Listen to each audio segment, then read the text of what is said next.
זה רעיון מקסים באמת. הילדים שלי מאוד אוהבים להיות פה, לשחק פה. בשבילנו זה בעיקר מקום שכיף להגיע. מאוד אוהבים את הפארק הזה. זה משהו מאוד מיוחד. אתה מוקף בילדים ואתה שמח.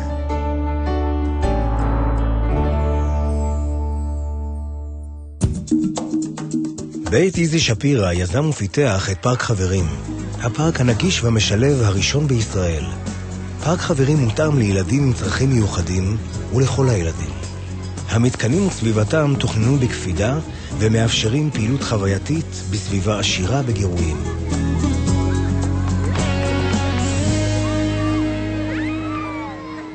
כשמגדלים ילד עם צרכים מיוחדים, בעיקר מבינים מה אי אפשר לעשות. זה אי אפשר לעשות. בכל מיני מקומות שהורים עם ילדים רגילים כן יכולים לעשות. זה שיושבת פה עכשיו והיא בשקט והיא מרוכזת ויכולה ככה להתרכז במשהו אחד, זה לא מובן מאליו. זה צורך. הצורך הזה צריך לתת לו מענה בכל מקום. ילד מגדרה, באר שבע, ראש פינה, כרמל, לא צריך להגיע עד לרעננה כדי ליהנות ממשחקים, מגרש משחקים מותאם. אני חושבת שזה גורם לי לגאווה בעיר, שאחד הערכים החשובים שלה זה הנושא של שילוב. זה מצוין, זה בעיניי ללמד את הילדים להיות רגישים לזולת, לקבל את הילדים, כי בסך הכל אנחנו חיים בקהילה. התמזל מזלי, ואני חנכתי את הפארק. לחנוך פארק כזה, פארק חברים, זה בהחלט היה בשבילי משהו מיוחד במינו. Very, very nice park is better than park in Paris. מספר פעמים בשנה לובש פארק חברים חג, באירועים ססגוניים ומלאי שמחה והשראה. הם מהווים חגיגה למשתתפים וביטוי לחזון ולערכים שבית איזי שפירא מטפח באמצעות הפארק כל ימות השנה. שוויון, כבוד, סובלנות ואהבה, ללא תנאי ולכל אחד ואחת. ממש לא. גם ילדים עם מוגבליות זה יכול להיות כיף. כיף איתם מאוד.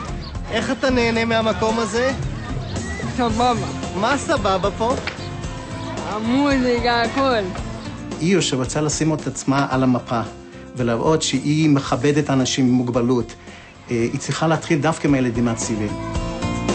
יש פה ילדים עם צרכים מיוחדים, שהילדים שלי יכולים לראות אותם ולשחק איתם, וזה כיף בשביל הילדים. הם מדברים איתם, שואלים אותם למה אתה לא יכול לעלות דרך המדרגות, מה זה המתקן הזה, מה זה ההליכון. פארק חברים קיים 5 שנים, עובד בצורה מוצלחת מאוד, גם בפארק עצמו וגם בפעילות ההיקפית. והחזון של בית איזי שפירא הוא שלמעשה יהיה פארק הזה לכל ילד בארץ. ואנחנו יכולים לתת את הידע המקצועי, והמדינה נותנת את המשאבים, כדי שבאמת כל רשות מקומית שרוצה תוכל לממש את החזון הזה. כיום המוסד לביטוח לאומי, מפעל הפיס וקרן שלם מממנים בסכומים משמעותיים הקמת פארקים נגישים ברשויות מקומיות על פי מודל פארק חברים של בית איזי שפירא. אני חושב שהחברה הישראלית היום היא הרבה יותר בוגרת, הרבה יותר בשלה. אני מאמין שעיר שדואגת לכל אזרחיה, עיר יותר חזקה, עיר יותר טובה.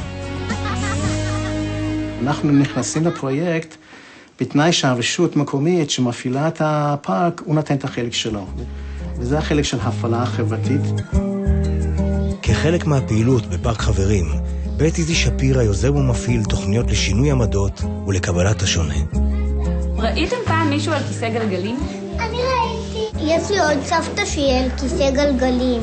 אם אנחנו רוצים שילד או ילדה על כיסא גלגלים יבואו אלינו לגן, מה אנחנו צריכים לעשות עם הדלתות? להרחיב אותם. כי הכיסא גלגלים הוא רחב מדי כדי הדלת שלנו. אני חושבת שמהגיל הזה, מהגיל הרך, כדאי להנחיל את הילדים את הערך הזה של בעצם לכבד את השונה ממני ואת האחר ממני.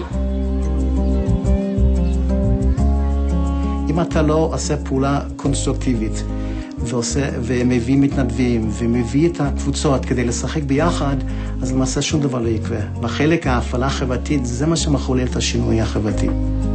בשיתוף עם עיריית רעננה מפעיל בית איזי שפירא תוכניות המחנכות להתנדבות ומעורבות קהילתית בקרב בני נוער.